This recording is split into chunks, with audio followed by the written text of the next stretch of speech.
ॐ भूर्भुवः स्वः तत्सवितुर्वरेण्यं भर्गो देवस्य धीमहि धियो यो नः प्रचोदयात्. ॐ शान्ति शान्ति शान्तिः. Namaskar my dear friends, this is video number 35 and this video starts with chapter number 31 and 32. The worship in the temple. Ramlal entered the room and saluted Sri Ramakrishna, touching the ground with his forehead. Then with great respect he touched the master's feet. He was ready to worship the Divine Mother in the temple. Ramlal, please permit me to go to the shrine. The master twice uttered the words Om Kali and said, perform the worship carefully. There is also a sheep to be slaughtered. It was midnight. The worship began in the Kali temple.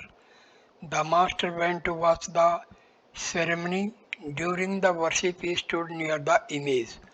Now the sheep was going to be slaughtered. The animal was consecrated before the deity. People stood in lines watching the ceremony. While the sheep was being taken to the block, Sri Ramakrishna returned to his room. He could not bear the sight. Several devotees remained in the temple till 2 o'clock in the morning. Haripada came and asked them to take the prasad to the master's room. After finishing their meal, they lay down wherever they could for the remainder of the night. It was morning. The dawn service in the temples were over, and the theatrical performance was going on in the open hall in front of the shrine. M was coming through the courtyard with Sri Ramakrishna. He wanted to take leave of the master. Master, why should you go now? M. You are going to Sinti in the afternoon. I too intend to be there, so I should like to go home for a few hours. They came to the Kali temple. At the foot of the steps, M saluted the master. Master, you are going all right. Please bring 2 pieces of cheap cloth for me. I shall use them while taking my bath. Chapter 32. Visit to the Sinthi Brahmosmas, October 19, 1884. On this day, Sri Ramakrishna again visited the Sinthi Brahmosmas. It was the occasion of the autumn festival of the Smas, which was being celebrated at Bani Madhav Pal's garden house. The hall was decorated with flowers and greens, flags and festoons of various colors. Outside, the blue autumn sky with its fleecy clouds was reflected in the water of the lake. Sri Ramakrishna arrived at 4:30 in the afternoon. Entering the hall, he bowed down before the altar. The Brahmo devotees, among whom could be noticed Vijay and Trailoka, sat around him. A sub-judge who was a member of the Brahmo Samaj was with them. Trailoka was entertaining the devotees with his melodious music. Master to Trailoka, that song of yours, O mother, make me mad with thy love. I enjoy very much. Won't you sing it? Terlokya sang, O mother, make me mad with thy love. What need have I of knowledge or reason? Make me drunk with thy love's wine, O thou who stillest thy bhaktas' hearts, drown me deep in the sea of thy love. Here in this world, this madhouse of thine, some laugh, some weep, some dance for joy. Jesus, Buddha, Moses, Gauranga, all are drunk with the wine of thy love. O Mother, when shall I be blessed by joining their blissful company? As he listened to the song, the Master's mind underwent a transformation, and presently he went into deep samadhi. Coming down a little to the plane of the sense world, he gave instruction to the devotees. His mind was still charged with the divine experience. His words were spoken as if in a state of intoxication. Gradually, he became again fully conscious of the world. Master, O Mother, I don't want the bliss of divine inebriation. I shall eat siddhi, occult powers, to the devotees. By siddhi, I mean the attainment of the spiritual goal and not one of the eight occult powers. About the occult powers, Sri Krishna said to Arjuna, Friend, if you find anyone who has acquired even one of the eight powers, then know for certain he will not realize me. For powers surely beget pride, and God cannot be realized if there is the slightest trace of pride. Four classes of devotees. According to a certain school of thought, there are four classes of devotees: the Pravartaka, the Sadhaka, the Siddha, and the Siddha of the Siddha. He who has just begun religious life is a Pravartaka. Such a man puts his denominational marks on his body and forehead, wears a rosary around his neck, and scrupulously follows other outer conventions. The sadhaka has advanced further. His desire for outer show has become less. He longs for the realization of God and prays to Him sincerely. He repeats the name of God and calls on Him with a guileless heart. Now, whom should we call the Siddha? He who has the absolute conviction that God exists and is the sole doer, he who has seen God and who is the Siddha of the Siddha.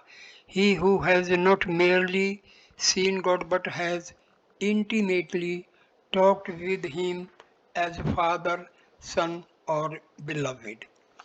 Difference between intellectual understanding and actual vision.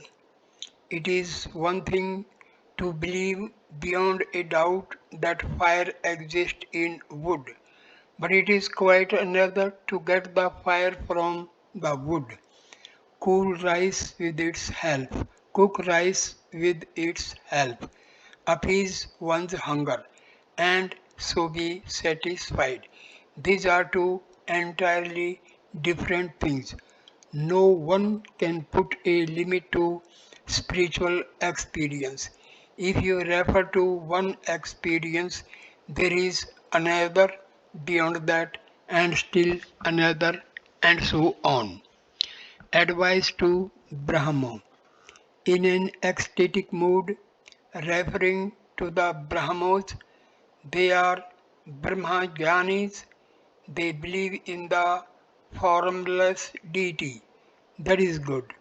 To the Brahmo devotees, be firm in one ideal, either in God with form or in the formless God. Then alone will you realize God, otherwise not. With firm and one unwavering belief, the followers of God with form will realize Him, as will those who speak of Him as formless. You may eat a cake with icing either straight or sidewise. It will taste sweet either way. All laugh. Need of firmness and conviction. But you must have firm conviction. You must pray to Him wholeheartedly. Faith of the worldly minded. Do you know what the God of worldly people is like? It is like children saying to one another while at play, I swear by God. They have learned the word from the quarrels of their aunts or grandmothers. Or it is like God to a dandy. The dandy all spick and span, his lips red from chewing betel leaf, walks in the garden, cane in hand, and plucking a flower, exclaimed to his friend, Ah, what a beautiful flower God has made! But this feeling of a worldly person is momentary. It lasts as long as a drop of water on a red hot frying pan. You must be firm in one ideal, dive deep, otherwise, you cannot get the gems at the bottom of the ocean. You cannot pick the gems if you only float on the surface. With these words, the master sang in the sweet voice that had bewitched the hearts of devotees like Kesab. Dive deep, O mind, dive deep in the ocean of God's beauty. If you descend to the uttermost depths, there you will find the gem of love. The devotees felt as if they were in a paradise itself. Seek the Creator and not the world's beauty. Master to the Brahmos. Dive deep, learn to love God, plunge into divine love. You see, I have heard how you pray. Why do you Brahmos dwell so much on the glories of God? Is there such great need of your saying over and over again, O God, you have created the sky, the great oceans, the lunar world, the solar world, and the stellar world. Everybody is wonderstruck at the mere sight of a rich man's garden house. People become speechless at the sight of the trees, the flowers, the ponds, the drawing room, the pictures. But alas, how few are they who seek the owner of all these. Only one or two inquire after him. He who seeks God with a longing heart can see him. Talk to him as I am talking to you. Believe my words when I say that God can be seen.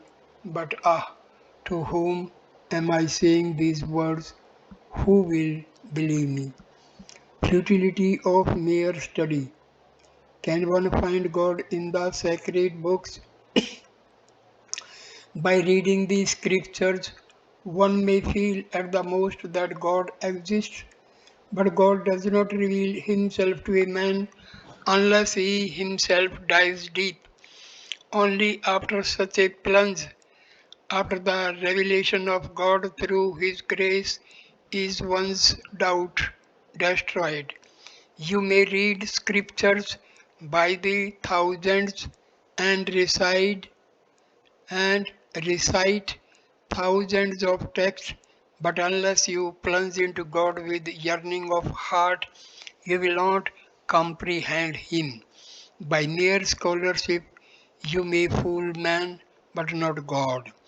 Scriptures and books, what can one achieve with these alone? Nothing can be realized without His grace. Strive with a longing heart for His grace. Through His grace, you will see Him and He will talk to you. Different degrees of divine manifestation.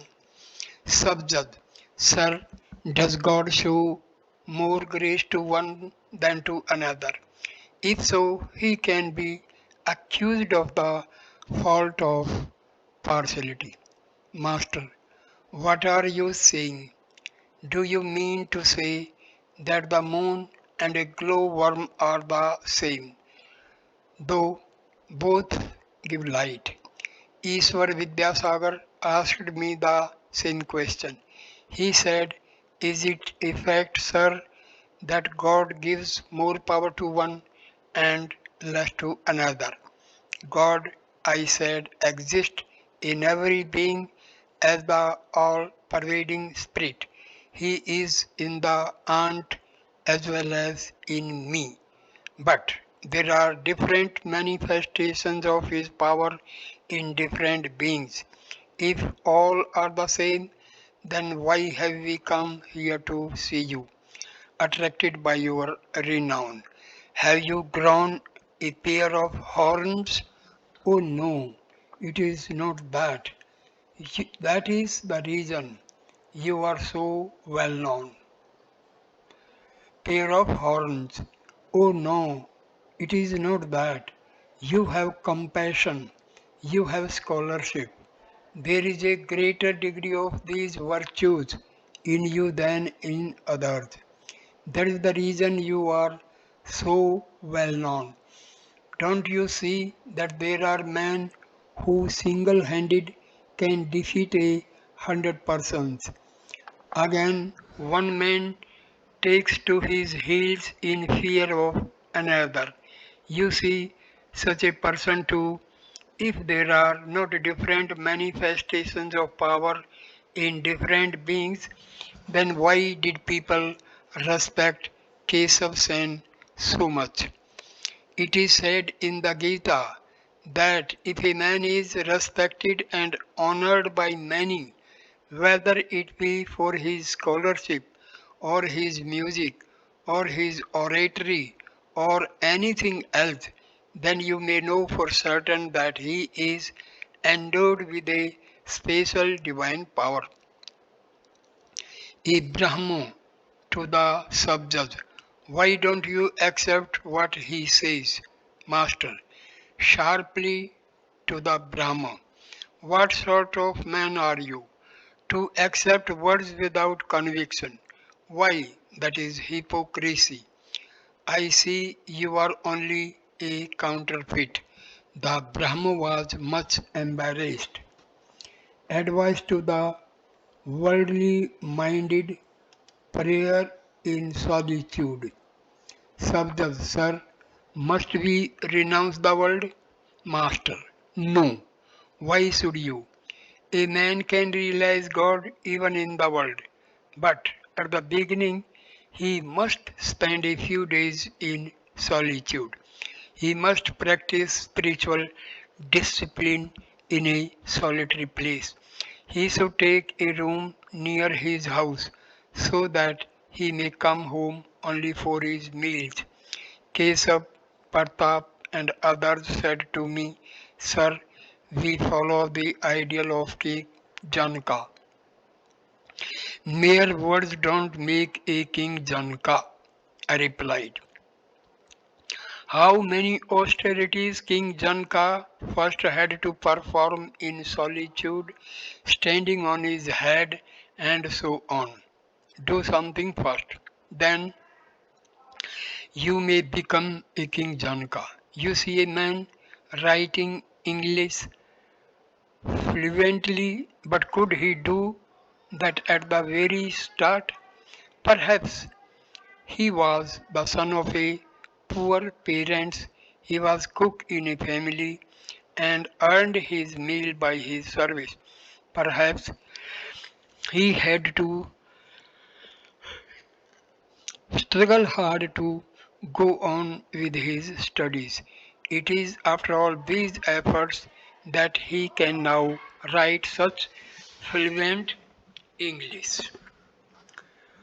Danger of woman and gold. I said to Kesab Sen further, how can the worldly man be cured of his serious disease unless he goes into solitude? A worldly man is suffering from delirious fever, as it were. Suppose there are pickled tamarind and jars of water in the room of such a patient. Now, how can you expect him to get rid of the disease? Just to see the very mention of pickled tamarind is making my mouth water. Allah. You can very well imagine what will happen if the tamarind is actually put in front of me. To a man, a woman is the pickled tamarind, and his desire for enjoyment the jar of water. There is neither end nor limit to this desire for worldly enjoyment, and the things are in the patient's very room. Can you expect the patient to get rid of the delirious fever in this fashion? He must be removed for a few days to another place where there are neither pickled tamarind nor water jars. Then he will be cured. After that, if he return to his old room, he will have nothing to fear. Woman and gold cannot do any harm to the man who lives in the world after attaining God. Only then can he lead a detached life in the world as King Janka did. But he must be careful at the beginning. He must practice spiritual discipline in strict solitude. The people tree, when young, is fenced around to protect it from cattle, but there is no need for the fence when the trunk grows thick and strong. Then no harm will be done to the tree even if an elephant is tied to it. Woman and gold will not be able to harm you in the least. If you go home and lead a householder's life after increasing your spiritual strength and developing love for the lotus feet of God through the practice of spiritual discipline in solitude. A man sets milk in a quiet place to curdle, and then he extracts butter from the curd. After once extracting the butter of devotion and knowledge from the milk of the mind, if you keep that transformed mind in the water of the world, it will float in the world unattached. But if the mind in its unripe state, that is to say, when it is just like liquid milk is kept in the water of the world, then the milk and water will get mixed. In that case, it will be impossible for the mind to float unattached in the world, live in the world. But in order to realize God, hold fast to his lotus feet with one hand and with the other do your duties. When you get a respite from your duties, cling to God's lotus feet with both hands, live in solitude and meditate on Him and serve Him ceaselessly. Subject joyously, sir. These are very beautiful words indeed. Of course, one must practice spiritual discipline in solitude, but we forgot all about it. We think we have become King Janka outright. The master and the devotees laugh. I feel very happy and peaceful even to hear that there is no need to give up the world and that God can be realized from home as well. Master, why should you give up the world? Since you must fight, it is wise for you to fight from a fort. You must fight against your sense organs, against your hunger and thirst. Therefore, you will be wise to face the battle from the world. Further, in the Kali Yuga, the life of a man depends on his food. If one day you have nothing to eat, then you will forget all about God. A man once said to his wife, I am going to leave the world. She was a sensible woman.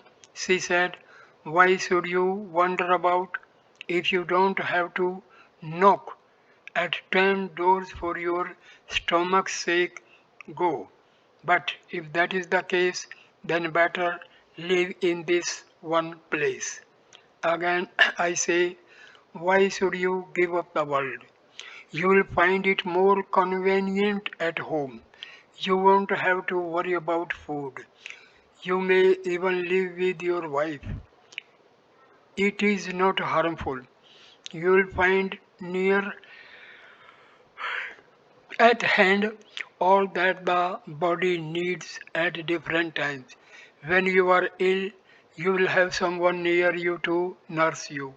Sages like Janaka, Vyasa, and Vasistha lived in the world after attaining knowledge. They fenced with two swords, the one of knowledge and the other of action. Subject. How can we know that we have knowledge? Master. When one has knowledge, one does not see God anymore at a distance. One does not think of Him anymore as a He. He becomes this, then He is seen in one's own heart.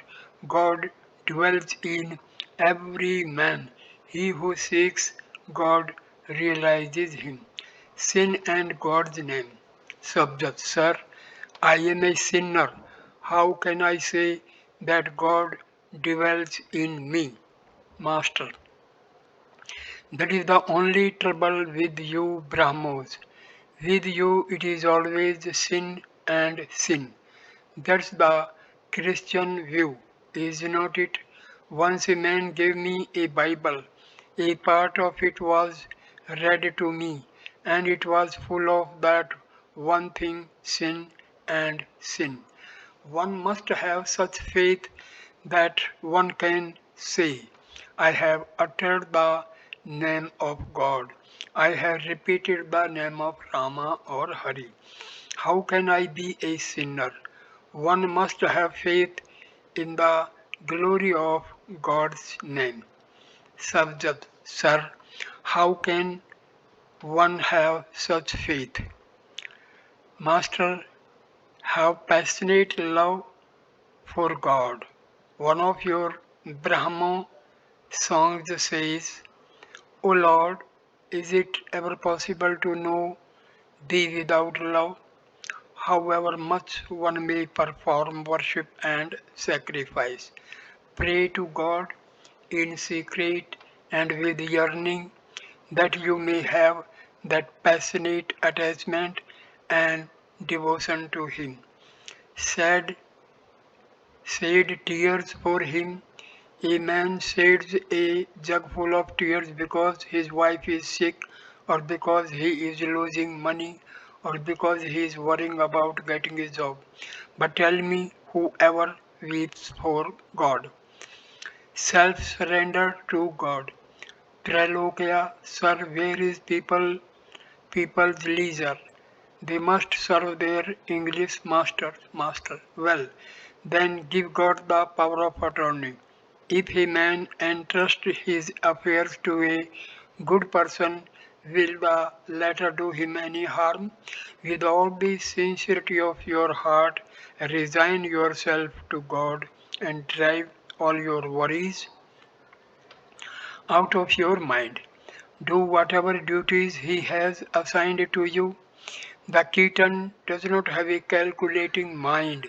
It only cries mew mew.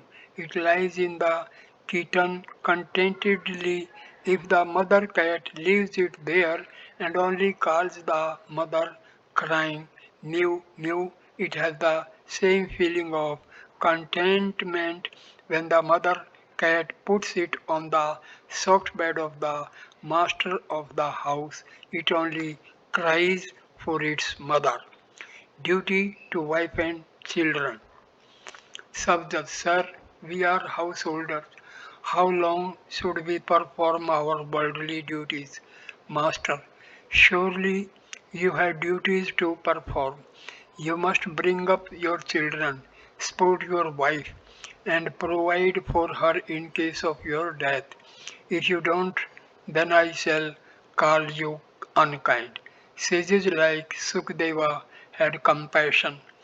He who has no compassion is no man. Subject. How long should one support one's children? Master. As long as they have not reached their majority.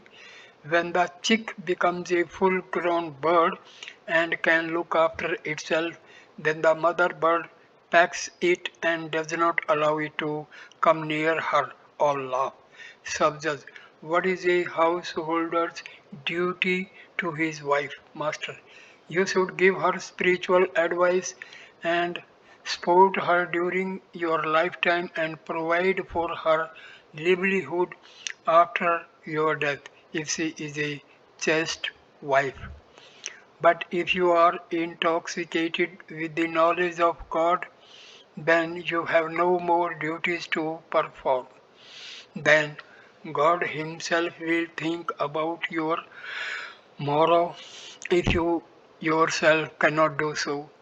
God Himself will think about your family if you are intoxicated with Him.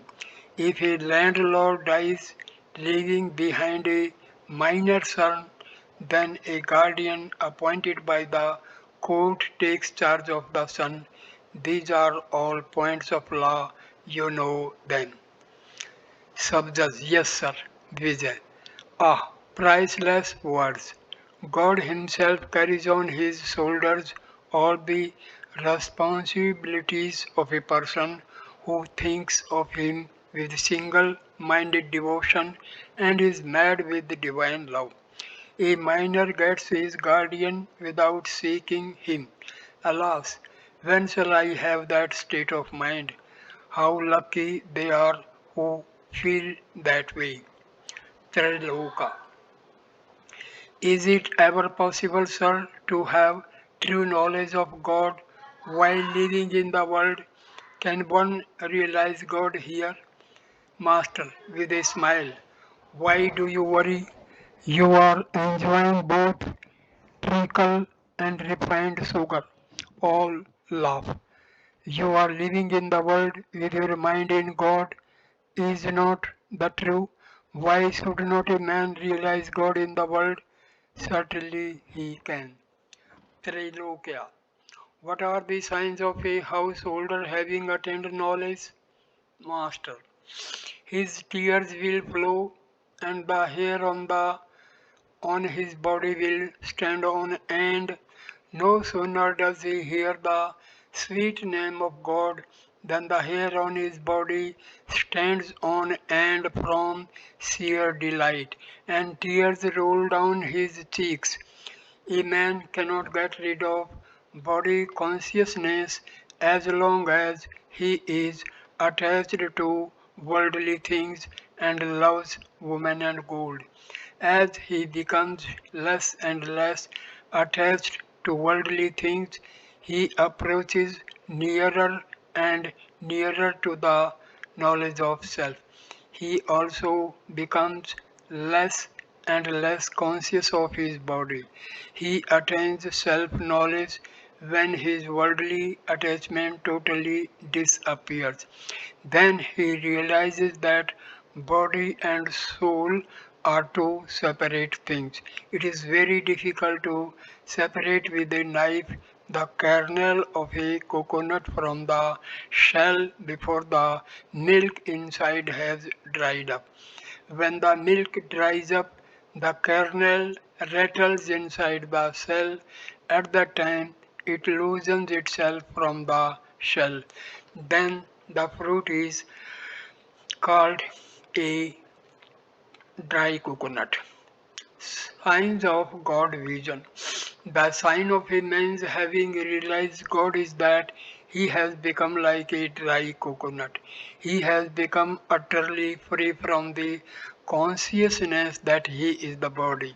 He does not feel happy or unhappy with the happiness or unhappiness of the body. He does not seek the comforts of the body. He roams about in the world as a Jivan Mukta, one liberated in life. The devotee of Kali is a Jivan Mukta, full of eternal bliss. When you find that the very mention of God's name brings tears to your eyes and makes your hair stand on end, then you will know that you have freed yourself from attachment to woman and gold and attained God. If the matches are dry, you get a spark by striking only one of them. But if they are damp, you don't get a spark even if you strike 50. You only waste matches. Similarly, if your mind is soaked in the pleasure of worldly things in woman and gold, then God consciousness will not be kindled in you. You may try 1,000 times, but all your efforts will be futile.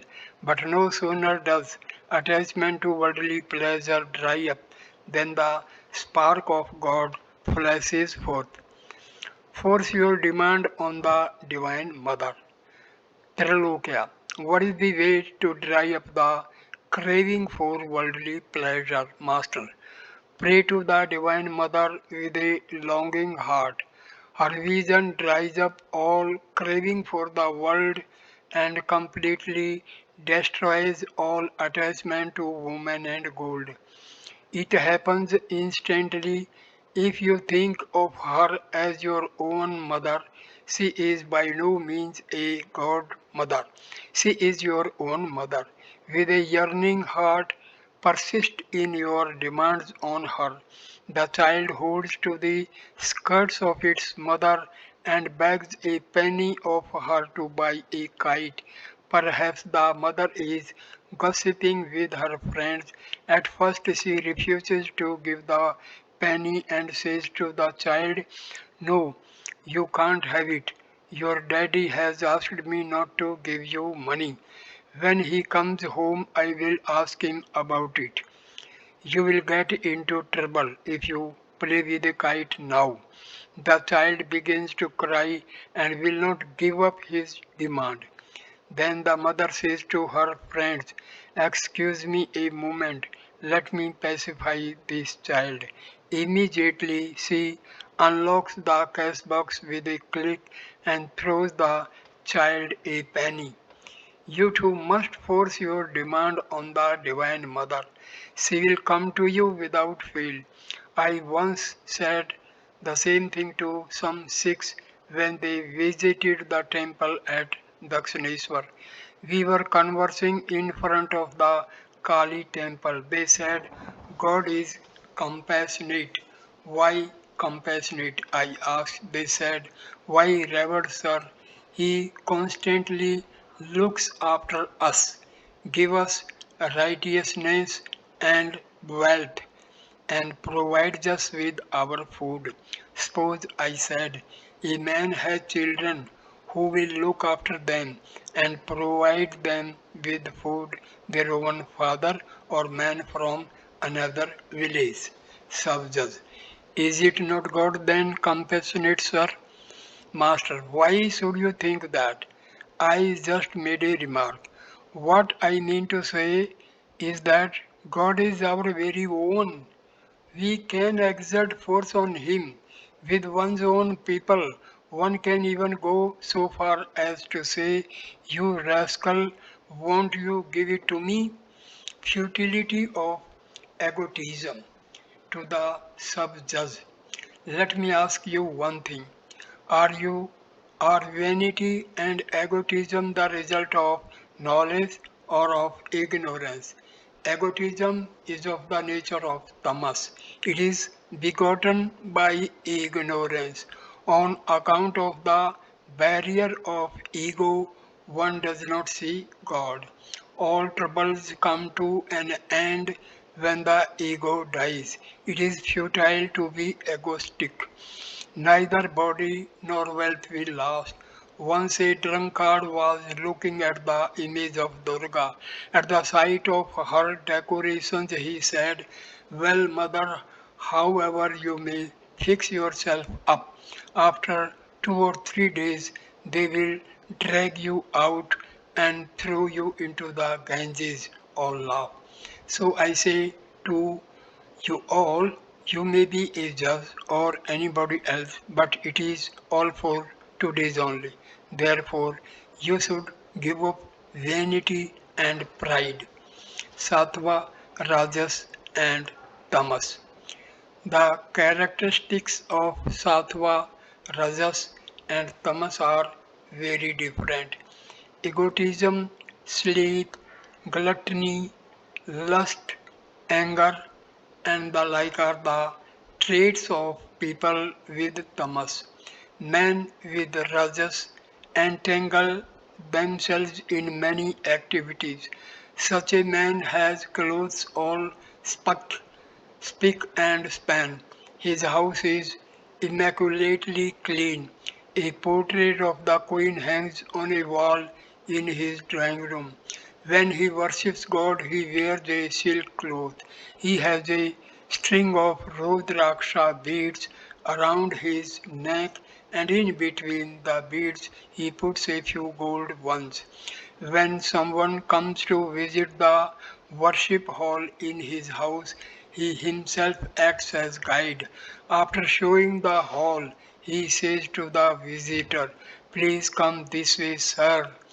There are other things too, the floor of white marble and the Nat Mandir with its exquisite carvings. When he gives in charity, he makes a show of it. But a man endowed with sattva is quiet and peaceful. So far as dress is concerned, anything will do. He earns only enough money to give his stomach the simplest of food. He never flatters man to get money. His house is out of repair. He never worries about his children's clothing. He does not hanker for name and fame. His worship, charity, and meditation are all done in secret. People do not know about them at all. He meditates inside his mosquito curtain. People think he does not sleep well at night and for that reason sleeps late in the morning. Sattva is the last step of the stairs. Next is the roof. As soon as sattva is acquired, there is no further delay in attaining God. One step forward and God is realized. To the subjects, didn't you say that all men were equal? Now you see that there are so many varieties of human nature. Four classes of men. There are still other classes and kinds of people.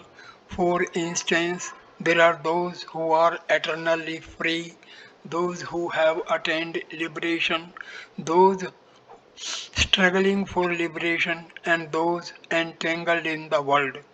So many varieties of man. Sages like Narada and Sukadeva are eternally free. They are like a steamship. which not only crosses the ocean but can carry big animals, even an elephant. Further, the soul that is eternally free is like the superintendent of an estate. After bringing one part of the estate under control, he goes to another. Those struggling for liberation strive heart and soul to free themselves from the net of the world. One or two of them may get out of the net. They are called the liberated. The souls that are eternally free are like clever fish. They are never caught in the net. But the souls that are entangled, involved in worldliness, never come to their senses. They lie in the net but are not even conscious that they are entangled. If you speak of God before them, they at once leave the place. They say, "Why God now? We shall think of him in the hour of death." But when they lie on their deathbed, they say to their wives or children, "Why have you put so many wicks in the lamp? Use only one wick, otherwise too much oil will be burnt." While dying, they think of their wives and children and weep, "Alas, what will happen to them after my death?" The entangled soul, the entangled souls repeat those very actions that make them suffer so much. They are like the camel which eats thorny bushes till the blood streams from its mouth, but still will not give them up. Such a man may have lost his son and be stricken with grief, but still he will have children year after year. He may ruin himself by his daughter's marriage, but still he will go on having daughters every year. And he says, "What can I do? It is just my luck." When he goes to a holy place, he does not have any time to think of God. He almost kills himself carrying bundles for his wife. Entering the temple, he is very eager to give his child the holy water to drink or make him roll on the floor, but he has no time for his own devotions. These bound creatures slave for their masters to earn food for themselves and their families, and they earn money by lying, cheating, flattery. They laugh at those who think of God and meditate on Him and call them lunatics. So you see how many different kinds of men there are. You said that all men were equal, but how many varieties of men there are. Some have more power and some less. Thought of God at the hour of death. The entangled creatures attached to worldliness talk only of worldly things in the hour of death. What will it avail such men if they outwardly repeat the name of God, take a bath in the Ganges, or visit sacred places? If they cherish within themselves attachment to the world, it must show up at the hour of death. While dying, they rave nonsense. Perhaps they cry out in a delirium. Turmeric powder, seasoning, bay leaf. The singing parrot, when at ease, repeats the holy names of Radha and Krishna, but when it is seized by a cat, it utters its own natural sound. It squawks, "Ka, ka." It is said in the Gita that whatever one thinks in the hour of death, one becomes in the afterlife. King Bharata gave up his body, exclaiming, "Dear, dear," and was born as a deer in his next life. But if a man dies thinking of God, then he attains God and he does not have to come back to the life of this world. A Brahmo devotee, sir, suppose a man has thought of God at other times during his life, but at the time of his death forgets him. Would he, on that account, come back to this world of sorrow and suffering? Why should it be so? He certainly thought of God sometime during his life. Master, a man thinks of God, no doubt, but he has no faith in him. Again and again he forgets God and becomes attached to the world. It is like giving the elephant a bath. Afterwards, he covers his body with mud and dirt again. The mind is a mad elephant, but if you can make the elephant go into the stable immediately after bathing him, then he stays clean. Just so, if a man thinks of God in the hour of death, then his mind becomes pure and it gets no more opportunity to become attached to woman and gold. Man has no faith in God. That is the reason he suffers so much.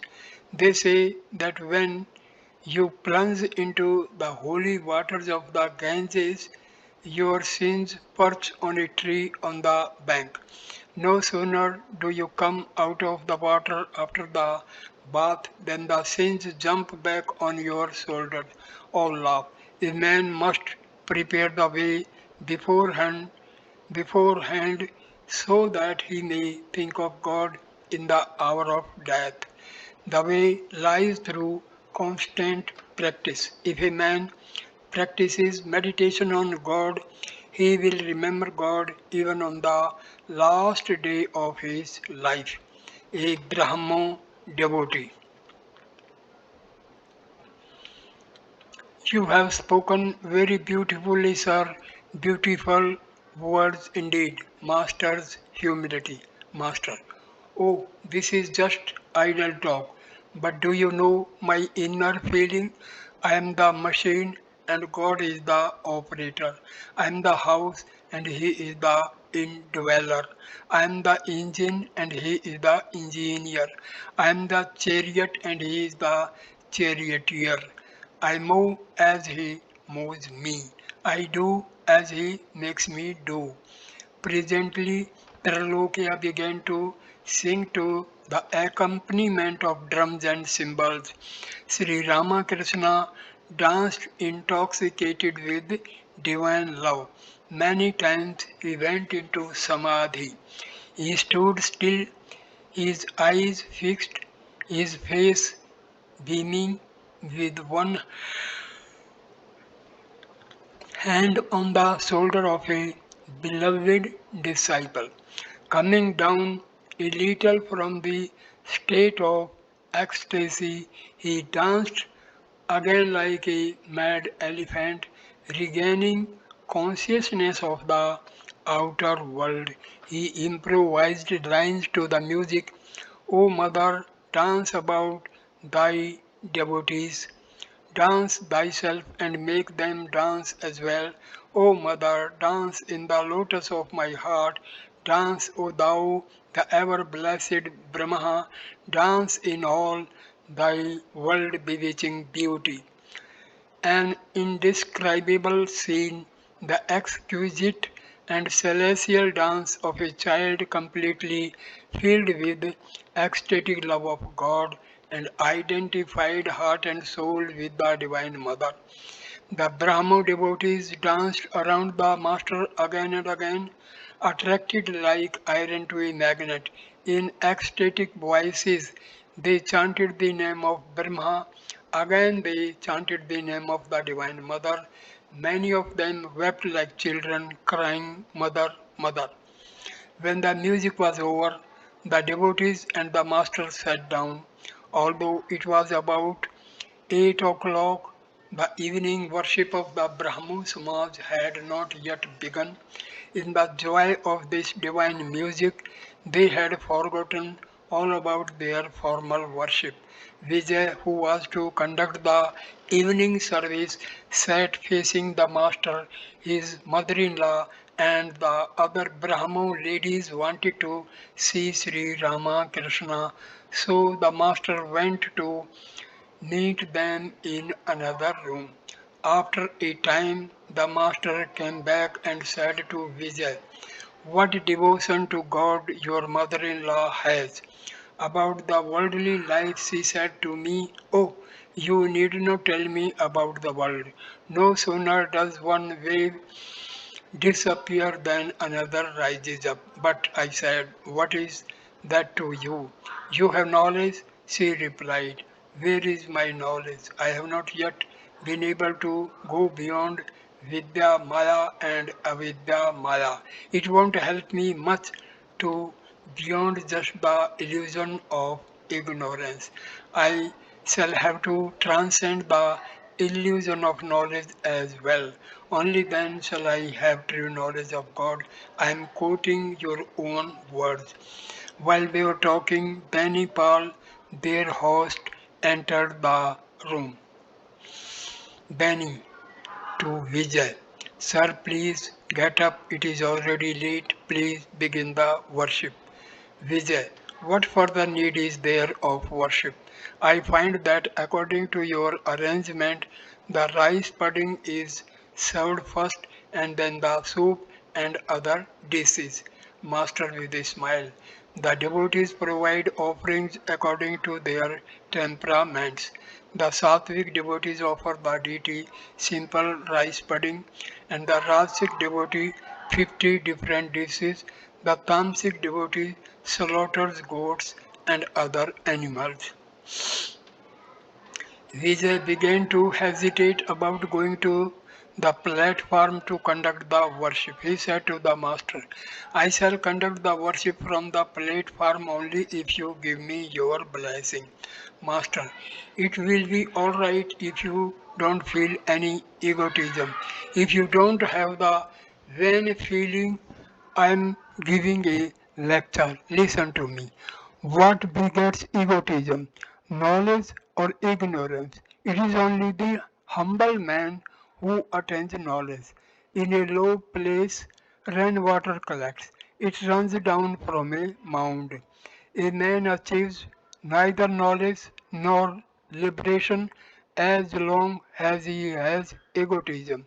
He comes back again and again to the world. The calf bellows, Hamba, Hamba. That is I. That is why it suffers such agony. The butcher slaughters it, and the shoemaker makes shoes from its hide. Besides, its hide is used for the drum, which is beaten mercilessly. Still no end to its misery. At long last, a carding machine is made from its entrails. While carding the cotton, the machine makes the sound tuhu, tuhu, that is thou, thou. Then the poor calf is released from all suffering. It no longer says hamba, hamba, but repeats tuhu, tuhu. The calf says, as it were, O God, thou art the doer and I am nothing. Thou art the operator and I am the machine. Thou art everything. Three words, master, teacher, and father, prick me like thorns. I am the Son of God, His eternal child. How can I be a father? God alone is the master, and I am His instrument. He is the operator. I am the machine. If somebody addresses me as Guru, I say to him, Go away, you fool. How can I be a teacher? There is no teacher except Satchitananda. There is no refuge except him. He alone is the ferryman to take one across the ocean of the world to Vijay. It is very difficult to act as an Acharya. It harms the Acharya himself, finding a number of men doing him reverence. He sits you put 4 seers of milk in a 1 seer jar. If God, through His grace, ever reveals Himself to His devotee and makes him understand, then he will know, but not otherwise. That which is Brahma is Shakti, and that again is the mother. He it is says Ram Prasad that I approach as mother. But must I give away the secret here in the marketplace? From the hints I have given, zero mind guess, O mind guess what that being is. Ramprasad implies that he has known the truth of Burma. He addresses Burma as mother. In another song, Ramprasad expresses the same idea.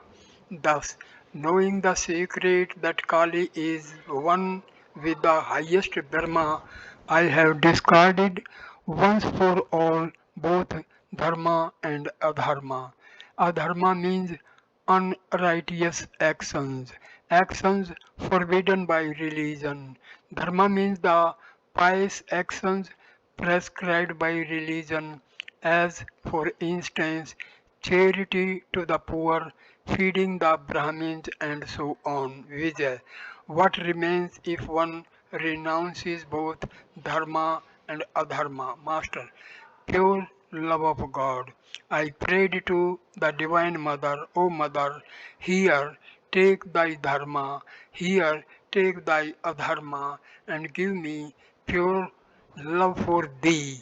Here take thy virtue, here take thy vice, and give me pure love for thee. Here take thy knowledge, here take thy ignorance, and give me pure love for thee. You see, I did not ask even for knowledge or public recognition. When one renounces both dharma and adharma, there remains only pure love of God, love that is stainless, motiveless, and that one feels only for the sake of love. A Brahmo devotee. Is God different from his Shakti? Master, after attaining perfect knowledge, one realizes that they are not different. They are the same, like the gem and its brilliance. Thinking of the gem, one cannot but think of its brilliance. Again, they are like milk and its whiteness. Thinking of the one, you must also think of the other. But you cannot realize this non duality before the attainment of perfect knowledge. Attaining perfect knowledge, one goes into samadhi beyond the 24 cosmic principles. Therefore, the principle of I does not exist in that stage. A man cannot describe in words what he feels in samadhi. Coming down, he can give just a hint about it. I come down 100 cubits, as it were, when I say Om after Samadhi. Brahma is beyond the injunctions of the Vedas and cannot be described. There neither I nor you exists. As long as a man is conscious of I and you, and as long as he feels that it is he who prays or meditates, so long will he feel that God is listening to this prayer and that God is a person, then he must say, O God, thou art the master and I am thy servant. Thou art the whole and I am a part of thee. Thou art Thou art the mother and I am thy child. At the time there exists a feeling of difference. I am one and thou art another. It is God Himself who makes us feel this difference, and on account of this difference, one sees man and woman, light and darkness, and so on. As long as one is aware of this difference, one must accept Shakti, the personal God. It is God who has put I consciousness in us. You may reason 1,000 times, still this I does not disappear. As long as I consciousness exists, God reveals Himself to us as a person.